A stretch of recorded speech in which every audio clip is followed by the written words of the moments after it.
Good morning, Hampton Roads. How's everybody doing today? And welcome to Virginia's only local real estate investing podcast, where we get to talk about local investors, local deals, and all things local. I'm your host, the founder of the Master Investor Academy, and author of my best-selling book, Work Just Gets in the Way of Making Money, Scott Jelinek.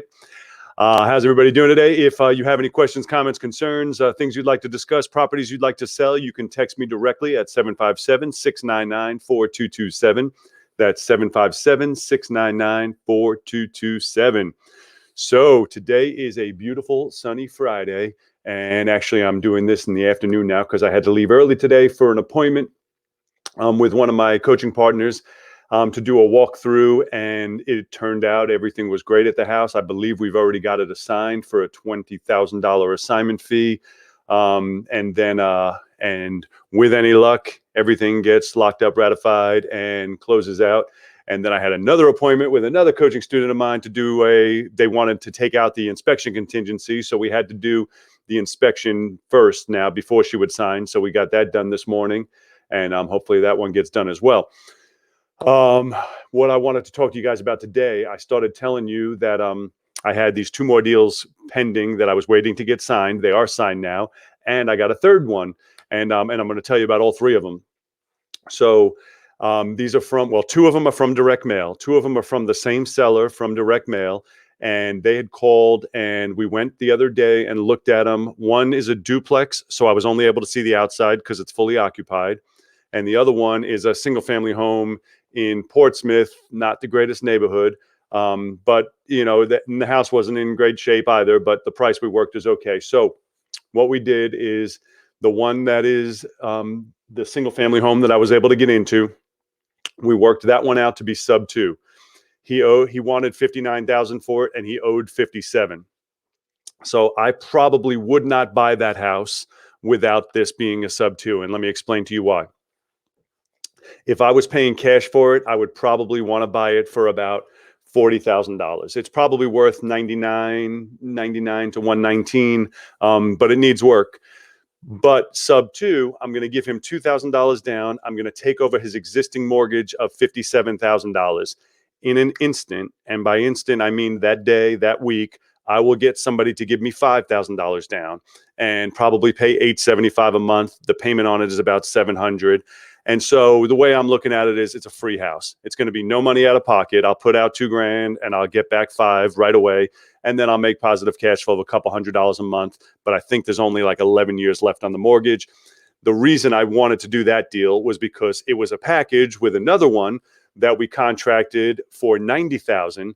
And this one I'm actually going to close on myself and then just turn around and put it on the market. It's going to go on for $139,000, which might actually be cheap.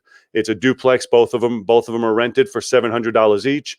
Duplexes are hot right now because interest rates are so low, and there's a lot of investors trying to buy whatever they can to cash flow.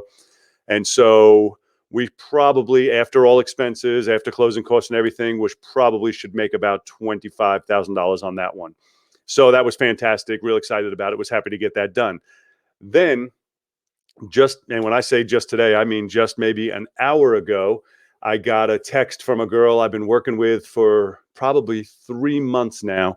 And this one came as a referral from her mother. Her mother used to rent from me.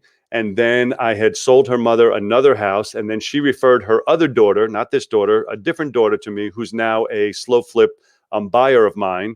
She's been residing in a property of mine probably 7-8 years. Well, now the mother texted me and said, hey, my daughter has a house she'd like to sell.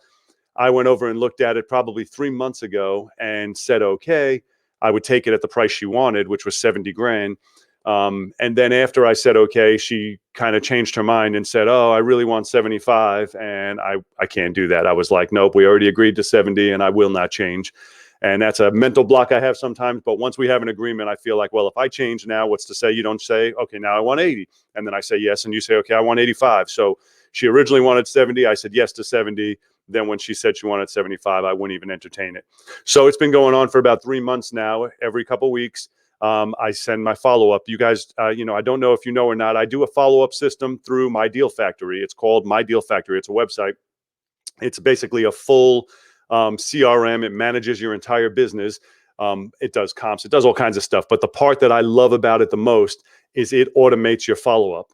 And I may not have told you guys about this already, so I'm going to tell you about it. So you set it up once. I set mine up for 3 years. So every couple of weeks, she gets a text from me. She'll get an email from me. She'll get a ringless voicemail from me where it's just me. It's saying, hey, this is Scott. I was just checking in, seeing if there's anything I can help you with. Feel free to give me a call. Or it's a text. Hey, this is Scott with Advantage Home Buyers. Just checking on you. Let me know if I can do anything for you. And it comes every couple of weeks, and I don't have to think about it anymore. But yet she thinks I'm thinking about her. So then every now and then she'd respond, oh, thanks for thinking of me. No, I'm not ready yet. Well, then now all of a sudden I got a text from her today. I presume she got one from me, but I didn't know about it because it was all automated. But she got a text from me today and said she's ready to sell. Can I close in 10 days? And so we went back and forth on the yes. I just sent her over the paperwork. And what I'm going to do with that one is I'm paying $70,000 for it. It looks to me as though it is worth $139 renovated. Now it's in pretty good shape. It's a fairly new house. It's in pretty good shape. But what I think I'm going to do, and I'm going to verify with my agent first on his thoughts, but what I think I'm going to do is just list it at 99 as is. And if I can get it sold at 99 as is, after all my costs and expenses, I'll make about 22 to 25,000. If I can't get it sold as is, then I'll do some light rehab to it and put it on the market for 139. So that's my plans with that, and we'll see how it goes. But it's been a really, really good, busy time right now. I know a lot of times people are saying, well, it's so busy, right? The market's so hot right now that it's hard to find deals. And I agree.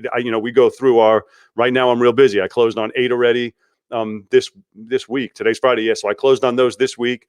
I have 2 that were already still pending, and now I have 3 more pending. So I closed on 8 this week, and I have 5 more pending for 13 total for the month. So that's a banner month for me. I generally don't do high volume, so 13 is a banner month for me.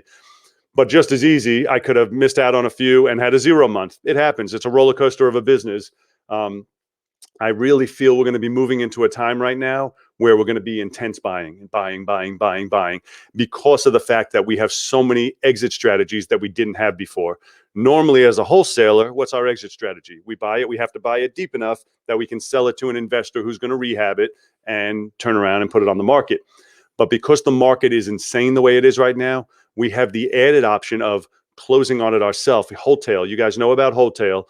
And wholetail has always been a viable option. But the way the market is right now, it's probably turning into the better option. Because if you have your own money, or if you have a good lender who will give you a cheap rate because you're not rehabbing and it's going to be quick, it's sometimes can be the difference between making 10 grand and making 40 grand. So it's something to think about when you're when you're evaluating a property. You may think, well, I can only pay 60 for it or 160 for it as a wholesale. But you may look at it and be like, man, I can pay 20 grand more if I need to, if I have to compete. I can pay 20 grand more and wholetail it and still end up making 20 grand more because of the market we're in. So keep that in mind. We have multiple viable exit strategies right now. It is not just a regular wholesale. If you're a wholesale, if you're a rehabber, fantastic. You get the deal. You don't even have to wholesale it, fix it up, put it on the market. And the rehab market's insane now. You go on an appointment. You list a house at 9 a.m. and by 5 a.m. you got 7, 8 contracts, and they're all over ask. So your biggest fear is it going to appraise for what I'm getting the contracts for? So insane market, great time to make money. We just have to be more creative. We have to start thinking of alternative strategies for going and buying. I love wholesaling, and I'm not saying not to wholesale. That's my main thing is wholesaling, but it can't be your only strategy because that's getting tougher and tougher. As the market's hotter and hotter, people know they have alternatives. So you need to provide them with alternatives as far as the way you can buy. You need to be creative. And there's all kinds of creative ways to buy. And so it's something to start thinking about. Don't keep your head set on, I have to buy at 65% minus repairs or I can't do a deal. A lot of times that is the way it is, but that time is not right now. Right now, we can be more flexible if the seller's motivated and they value their time and they value the convenience. Then there's ways that we can make a deal work so that it can work for them and work for you. And, sometimes on bad deals, I always tell people, I say, well, the worst that happens, you're going to make 5, 10 grand. That's not great. That's not what you're in this business for, but 5 or 10 grand is still making money. And, we're not going to turn it down. Right. So keep that in your head that there's multiple different avenues, multiple different ways to make money in this business. If you have not done so already, go ahead and subscribe to this channel. Click the like button so that I know you're out there. I really appreciate when you guys do that. Just keeps me motivated, letting me know you're out there. I always appreciate it. If you are listening on the podcast, please go ahead and leave me a rating and review. Greatly appreciate it. And if you know somebody who you think will benefit from this information, go ahead and share it with them. Helps me get this out there to more people. So that's all I got for you guys today. Go ahead and do something today your future self is going to thank you for. Have a fantastic weekend, and I look forward to seeing you soon. Bye-bye.